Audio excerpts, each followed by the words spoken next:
দ্বিতীয়বার মা হলেন জনপ্রিয় অভিনেত্রী। আদর করে কি নাম রাখলেন সদ্যজাতর, জানালেন অভিনেত্রী নিজেই। দ্বিতীয়বার মা হয়েছেন ওপার বাংলার ছোট পর্দার জনপ্রিয় অভিনেত্রী মৌসুমী নাগ।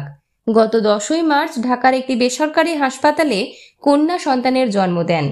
মা ও সন্তান দুজনেই সুস্থ রয়েছেন।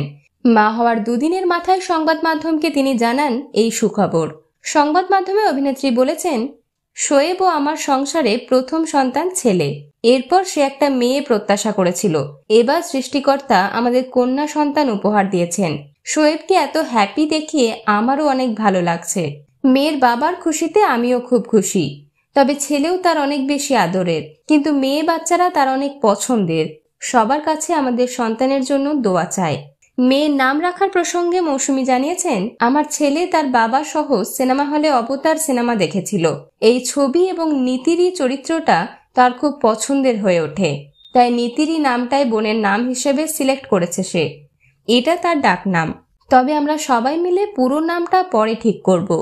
দীর্ঘদিন সম্পর্কে থাকার পর 2010 সালের অক্টোবর মাসে ছোট পর্দার অভিনেতা শোয়েবকে বিয়ে করেছিলেন অভিনেত্রী মৌসুমী নাগ। বিনোদন জগতের আর অন্যান্য খবর নিয়ে ফিরছি, জুড়ে থাকুন আমাদের সঙ্গে।